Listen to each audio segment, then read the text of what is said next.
Grégoire de Fournaz, député du RN, pendant l'élocution du député de la NUP, Carlos Martens Bilongo, rétorque qu'il retourne en Afrique. Bon, déjà, avant d'aller plus loin dans la vidéo, je dirais que cette situation elle est risible, car c'est quelque chose qui arrive souvent aux Noirs.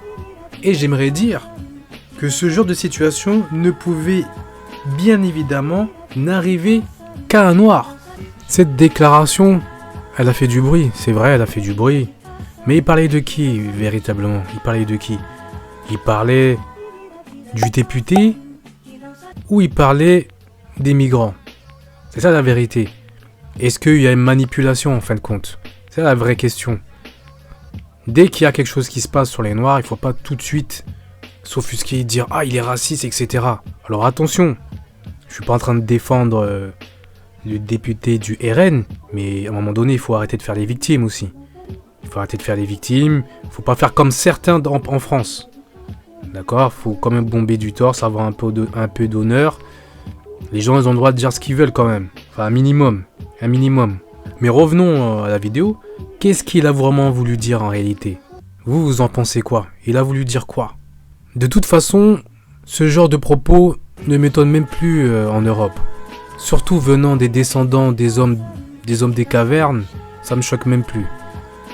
C'est quand ça vient des hommes de cavernes, les sauvages qui vivaient à l'époque, c'est dans leur gène. On pourra rien y faire, c'est dans leur gène. Alors attention. Je suis pas en train de dire qu'ils sont tous pareils. Je me le permettrai pas et j'en ai eu la preuve. D'ailleurs, je ne cesserai jamais de le répéter. C'est pas parce que je suis un panafricaniste ou un pro-noir que cela sous-entend que je vais considérer tous les noirs comme mes frères. Ne vous attendez pas à ce que je dise ça, c'est faux. Tous les noirs ne sont pas nos frères, et vous le savez très bien.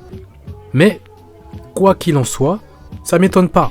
Ils ont l'habitude de faire ce genre de propos, et bien entendu, il est facile de le faire sous les noirs. Bon, il dit qu'il retourne en Afrique. Lorsque c'est dit à l'oral comme ça, on ne sait pas si c'est au pluriel ou au singulier. Donc ce qu'on va faire, c'est qu'on va prendre les deux hypothèses. On va le prendre déjà au pluriel. Donc si on le prend au pluriel, cela sous-entend qu'il parle des migrants qui veulent encore investir l'Europe. Est-ce que le député RN a le droit de dire qu'il ne veut pas qu'il y ait encore des migrants, et en l'occurrence des Noirs, des Africains, qui viennent encore, et notamment en France? Commentez, faites-vous plaisir. Moi, en ce qui me concerne, je dis que oui, il a le droit de le dire. Il a le droit de dire que les Noirs, les Africains, restez chez vous. Restez chez vous. Faites progresser votre pays.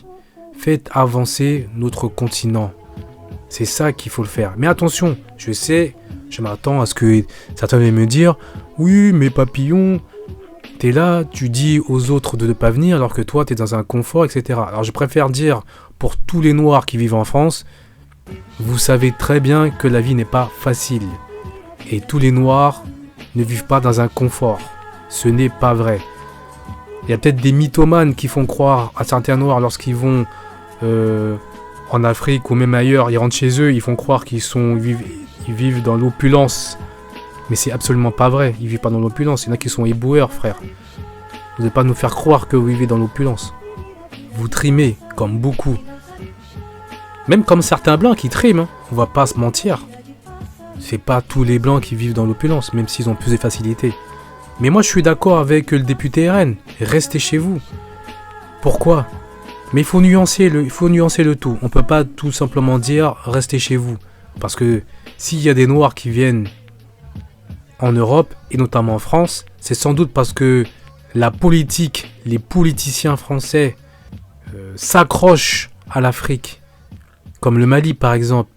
On le voit très bien, mais les gens ils sont là en train de dire oui, c'est pas bien, vous parlez mal, vous êtes raciste, mais le vrai problème c'est quoi? C'est que il y a des gens qui vivent mal en Afrique parce que en France, ce pays pauvre, il faut le dire, la France est un pays pauvre qui n'a strictement rien, s'accroche à l'Afrique et fait en sorte que l'Afrique n'évolue pas, ne progresse pas, ne grandit pas.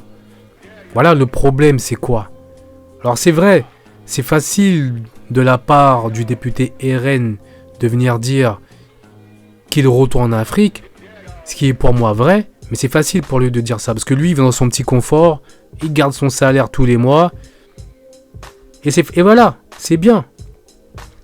Mais il faut pas oublier que pendant que toi, tu vis ton confort, tu vis dans un certain confort, il y en a d'autres qui vivent par exemple en Afrique et ils ont du mal à joindre les deux bouts.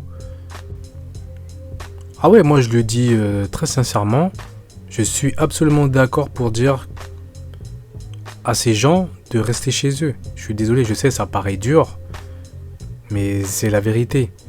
En même temps, c'est le karma de la France. Après avoir foutu la merde dans le monde entier, ben ils ont le résultat. Non, vraiment, il est nécessaire que les forces vives de l'Afrique restent en Afrique pour leur permettre vraiment de grandir, faire grandir le pays, comme je l'ai dit tout à l'heure. Maintenant, si on prend ces propos au singulier, là, c'est autre chose. Bon, je sais que parfois, les gens sont pris par leurs émotions, et lorsque tu es pris par tes émotions, tu t'emballes. Et tu dis des choses que des fois que tu ne devrais pas dire, parce que tu sais que si tu le dis, tu risques d'avoir des problèmes. Mais il y en a, ils peuvent pas s'empêcher.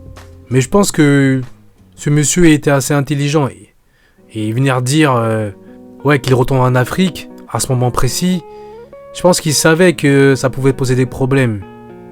Donc je pense pas qu'il ait dit qu'il ait visé sincèrement le député de la NUP. Je pense pas. Moi, c'est mon avis. Je pense que c'est juste que les députés de la NUP ont trouvé une opportunité pour faire une polémique. Mais bon. Voilà, ça c'est des histoires encore qui arrivent tellement en France. Chaque année, on a toujours plusieurs histoires avec les Noirs. Toujours une histoire de racisme. Parce que ces gens-là ne peuvent pas s'empêcher. Peu importe qui c'est, chez les gens au visage clair, c'est toujours la même chose. Je sais pas ce qu'ils ont avec la peau noire, pour certains je dirais. C'est compliqué pour eux, je sais pas, c'est... Moi quand je dis tout ça c'est génétique, mais bon bref. C'est pas une polémique à prendre... C'est pas la peine de rester là-dessus pendant 1 milliard de temps, c'est pas excessivement grave. Il y a beaucoup plus grave qui se passe en France, en ce qui concerne les Noirs, et on devrait plus s'occuper de ça. Par exemple, ce qui se passe en Afrique, ce qui se passe au Mali, par exemple, c'est grave. Ce que fait la France au Mali, c'est grave. Ça c'est grave. Ça, c'est des choses qu'on doit prendre au sérieux. Tu vois, les histoires avec Ouattara, ça c'est grave. Enfin, ça c'est mon avis, hein. Bien sûr que les histoires de racisme, c'est grave, mais de toute façon, on est en France. Vous vous attendez à quoi? Au moins, là, ça permet aux gens de prendre les choses... J'espère à certains Noirs de prendre les choses sérieusement et commencer à comprendre, réfléchir. Vous savez maintenant ce que vous devez faire. Vous savez à quoi vous attendre. Maintenant, un jour, l'Afrique, c'est certain, et je sais que ça arrivera. Peut-être que je serai plus sur cette terre, ou certains ne seront plus sur cette terre. Mais un jour, l'Afrique retrouvera son standing du passé. Et ça, ils le savent. Mais à ce moment-là, je sais que nous, on est totalement différents des Occidentaux et des Blancs. On n'a pas la même vision des choses. Nous ne sommes pas aussi haineux et sauvages comme eux. Mais à ce moment-là, quand même, il est nécessaire, je pense, de faire comprendre à certaines personnes que eux aussi ne sont pas les bienvenus. Hein ? Ils ne sont pas les bienvenus. Après tout ce qu'ils ont fait, la moindre des choses... Quand même, c'est de leur faire ressentir que ce qu'ils ont fait, c'était pas très bien. C'est le minimum quand même. On n'est pas des punching balls. Vous savez à quoi vous attendre maintenant. Vous avez vu comment ils vous traitent quand vous êtes chez eux. Mais après, comme je le dis souvent, et je le dirai tout le temps, parce qu'il y en a qui se cachent juste derrière la couleur de peau, mais c'est pas simplement une histoire de couleur de peau. Hein. Attention, c'est aussi une histoire de posture, je l'ai toujours dit. C'est une histoire de posture. Parce que ne croyez pas qu'il n'y a pas certains blancs en off disent pas en parlant des Chinois, en disant putain c'est ça le Shinto, qu'est-ce qui nous casse les couilles. Mais c'est sûr qu'ils doivent dire ça. Mais comme les Chinois ont une autre posture, maintenant ils se taisent, ils se la ferment. Parce que maintenant les Chinois font peur. On va dire ça comme ça, ils font peur. On a du respect pour eux. Parce que ils ont fait en sorte. Les Noirs, ils font pas ça, les Noirs. Vous venez en France pour certains et vous êtes là à faire du bordel. Mais c'est la vérité. C'est pour ça que même à Dubaï, ils vous ont fermé la porte. Parce que c'est vrai, moi j'ai fait une vidéo. De toute façon, j'ai toujours dit, il n'y a rien à faire chez les Sémites. Mais soyons objectifs quand même. Soyons objectifs et admettons que il y en a, ils vont dans des pays, ils font rien d'intéressant. Ils font rien d'intéressant, c'est la vérité. Il y en a, ils ouvrent des magasins quand ils viennent en France, comme les Indiens, les Asiatiques. Les Noirs, ils font quoi? Rien du tout. Donc voilà, à un moment donné, c'est ça. La posture, il faut que ça change. Et moi, je milite pour ça. On peut pas tout le temps dire les autres sont méchants, et nous, lorsqu'on se regarde dans une glace, et faire croire à tout le monde qu'on est des saints. C'est pas le cas. Conclusion, vous avez vu comment ils vous accueillent, comment ils vous traitent lorsque vous venez chez eux. Donc un jour, lorsque vous serez chez vous, il faudra leur dire aussi, retournez en Europe, retournez en France, retournez en Italie, etc. etc. N'oubliez pas les amis, la posture, n'oubliez pas. Il faut que les choses changent, concrètement. Vous comprenez? Il faut que les choses changent. Bon, ces petites affaires avec les députés, vous savez, c'est pas quelque chose qui doit vous froisser. Vous devez continuer à travailler pour vous et pour le peuple, pour le continent. Soyez unis et solidaires. C'est tout ce que je peux vous dire. Tenez bon et ne lâchez rien. I'll be back. I'll be back. I'll be back.